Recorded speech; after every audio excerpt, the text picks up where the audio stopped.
Guys এই যে দেখতে পাচ্ছ আমাদের সুন্দরবনে চলছে রেমাল ঝড়। হ্যাঁ, আমাদের সুন্দরবনে রেমাল ঝড় শুরু হয়ে গেছে। আর এই রেমাল ঝড়ে আমাদের কি ক্ষতি হলো দেখো, কত বড় একটা কলার কাঁদি ভেঙে পড়ে গেল। জাস্ট ছোট, এখন খাওয়ার মতো হয়নি, ভেঙে পড়ে গেল ওই যে ওই কলা গাছটা। তো দেখো রেমাল ঝড় কিন্তু অলরেডি শুরু হয়ে গেছে। আমার হাত থেকে ক্যামেরাটাই পড়ে যাচ্ছে, কেন না গাছপালা ভেঙে গায়ের উপর পড়বে গাইস, ওই জন্য আমরা বার হইনি। আর মাঝে মধ্যে এমন ঝড় চলে আসছে, তবু দেখো আমার হাত থেকে ক্যামেরাটাই পড়ে যাচ্ছে, কাঁপছে। দেখো, দেখলেই তোমরা বুঝতে পারবে কি হয়েছে। আঙ্কল কোথায়? কোথায় কোথায় কোনটা? ও কলা গাছ। তো কলা গাছ সবার প্রায় পড়ে গেছে। কলা গাছ আমার বলে না, অনেকের পড়ে গেছে। প্রায় বাড়িতে কলা গাছ, বড় বড় ফলের গাছ সব পড়ে গেছে। আমার এই সাইডের কলা গাছগুলো ভালো আছে এখনো, মানে ঘরের গাছ আছে সেই জন্য। তো গাইস কি বলতো, আমাদের সুন্দরবনের রেমাল ঝড় হোক, আমফান হোক, বুলবুলি হোক আর আইলা হোক, হ্যাঁ এগুলো তো হয়ে গেছে অলরেডি। আর এর থেকেও নাকি শুনছি ভয়ানক হারে রাত্রে খুব হারে হবে। তো জানি না রাত্রে বেঁচে থাকবো কিনা এই রেমাল ঝড়ের কবলে পড়ে। তো গাইস একটাই সমস্যা কি বলতো, আমাদের সুন্দরবনে নদী বাঁধের ভয়। হ্যাঁ, ঝড় বৃষ্টি শুরু হলে গাইস নদী বাঁধ ভেঙে যায়, আর তখন নোনা জল ঢোকে, আমাদের ঘরেও পর্যন্ত জল ঢোকে, এটাই প্রবলেম। তো এটা নিয়ে খুব ভয়। তো গাইস দেখো ঝড় শুরু হয়ে গেছে, কিন্তু প্রচন্ড হারে ঝড় শুরু হয়েছে। অঙ্কন কি করবো, তাদের ঘরে চল। কিছু করার নেই, নড়বে, কিছু করার নেই, তাদের ঘরে চল। ঘরে চল, ঘরে চল, ঘরে চল। না না না, এইভাবে দাঁড়ানো যাবে না, একদম দাঁড়ানো। বাইরের অবস্থা খুব ভয়ানক, এইভাবে দাঁড়ানো যাবে না। ঘরে চলো, ঘরে চলো। অঙ্কন অঙ্কন অঙ্কন, চল চল চল চল, ঘরে চলে এসো। তো গাইস আমাদের শুধু যে এই প্রবলেম তা না, ঝড় শুরু হওয়া মাত্র কিন্তু আমাদের কারেন্টটাও চলে গেছে। ফোন টোন কিছুই চাই দিতে পারছি না, আর কন্টিনিউ ভিডিও দিতে পারবো কিনা সেটা জানি না। আর হ্যাঁ, এই ঝড় থামতে কতদিন লেট হবে তা জানি না, আর কারেন্ট যে কতদিন বাদে আসবে সেটাও জানি না। এটা আমার একটার পাম্পের চ্যানেলে সেটাও ভিডিও দিতে পারছি না গাইস, এতটা প্রবলেমে পড়ে গেছি, কি করবো আর ভালো লাগছে না। সোলারটাও খারাপ, ব্যাটারিটাও খারাপ। তো কারেন্ট না থাকলে আমরা পুরো ভোতা বিড়াল, কিছু করার নেই গাইস, কিছু করার নেই।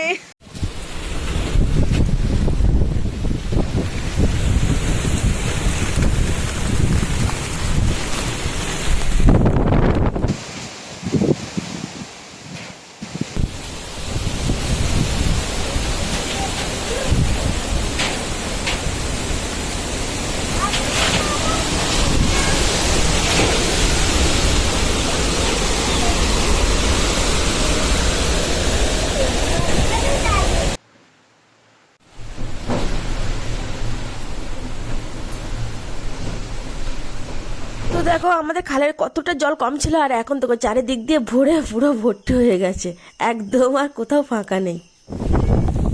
হাই হাই হাই, দেখ ওই সাইডে দেখ ভাঙন, বুঝছ তো, ওই না মাটির ধস নেমে পড়ে গেছে। দেখো দেখো দেখো, লেবু গাছটা তো পড়ে গিয়েছিল, ওই দড়ি দিয়ে বেঁধে দিয়েছিলাম ঝড়ে। আর দেখ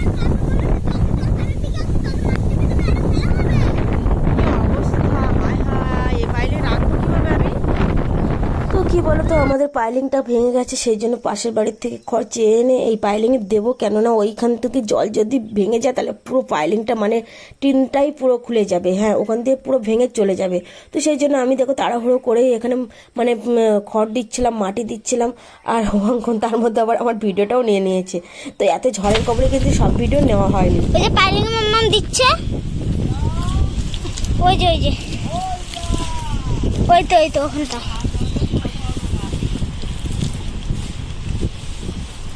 আর ওই যে পানি,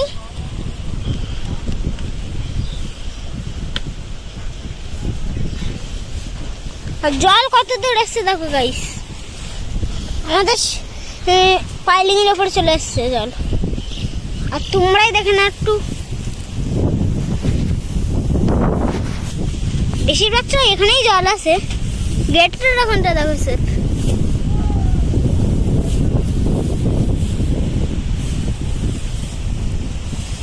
গাইস মামার পা ঢুকে গেছে গাইস।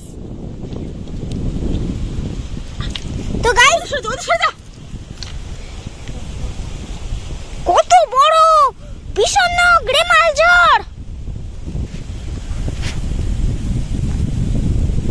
ভীষণ রেমাল ঝড় আসছে গাইস। ওদের সরে যা, এই যে আমার পায়খানা ঢুকে নিয়ে যাচ্ছে। ওই দিকটা সরা যা, ওখানে গর্ত করিস না। তো গাইস এখানে যে ঝড় শুরু হয়েছে, তো গাইস যেহেতু পশ্চিম দিক দিয়ে ঝড়টা আসছে সেই জন্য প্রবলেমটা হচ্ছে। হ্যাঁ এতক্ষণ মানে একদিন ধরে হয়েছে পূব দিক দিয়ে ঝড় বৃষ্টি সহ। তো ওই দিনটা খুব ক্ষতি হয়েছে, দু একটা গাছ পড়েছে, গাছের উপর দিয়ে চলে গেছে, কিন্তু এই যে পশ্চিমে হাওয়াটা দিয়েই গাইস সর্বনাশটা ওখানেই হয়েছে। মানে ঝড়ের কবলে পড়ে পুরো বাড়ি ঘর তো ভেঙেছে, তারপরে সেই সঙ্গে সঙ্গে খালের সাইডে ঘর, তো সেই সঙ্গে সঙ্গে আমাদের এই খালের পাড়টাও ভেঙে গেছে। এতটা পরিমাণে ভেঙে গেছে যে আমি কিন্তু এখানে মাটিও দিয়েছি বৃষ্টি মাথায় আর খড় দিয়ে দিচ্ছি। লেবু গাছ পড়ে গেছিল তার জন্য ঠেকা দিয়েছি। মাম্মা এখানে মাটি দিয়েছে, এই দেখুন। আরে যে পাইপ, ওখানে পাইপ বেরিয়ে গেছে মাম্মা। এখন কিছু করে না, এই তো পাইপটা এই সীমানায় আছে পাইপটা। তো গাইস এই লেবু গাছটা পড়ে গেছিল, 4-5টা লাঠি দিয়ে কোনো রেখেছি আর এই দড়ি দিয়ে বেঁধে রেখেছি, জানি না। হ্যাঁ 5 বছর পরে সবে লেবু গাছে লেবু ধরেছে, আর এই লেবু গাছটা এই রেমাল ঝড়ে পড়ে গেছে। তো কি করব, কিছু তো করার নেই। আর এখন আকাশের অবস্থা যা, তা সেটা তো বলার মতো নেই। কি হবে না হবে জানি না। নদী বাঁধের অবস্থা খুবই খারাপ, নদী বাঁধটা ভেঙেও যেতে পারে, আর ভেঙে গেলে আমাদের ঘরে ঢুকে জল। তো এইরকম পরিস্থিতির মধ্যে শিকার হয়ে আমরা, তো কি করা যাবে। দেখো এখন আমার প্রচন্ড ঝড় উঠছে। দেখুন আমাদের সুন্দরবনে কত ঝড় বৃষ্টি রেমাল ঝড় আমাদের এই সুন্দরবনে। আর এখানে দেখুন জলের ঢেউ, দেখুন আপনারা জলের ঢেউটা দেখুন শুধু। আর জলটা তো এই সময় চলে আসছে।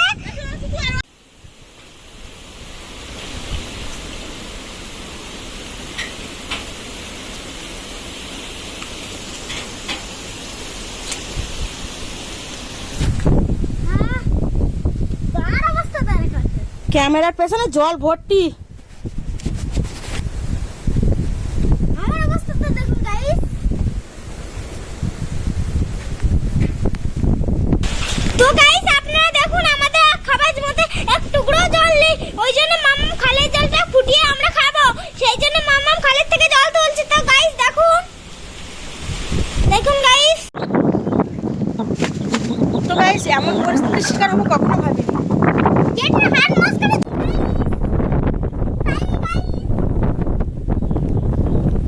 চারিদিকে শুধু জল আর জল আর জল।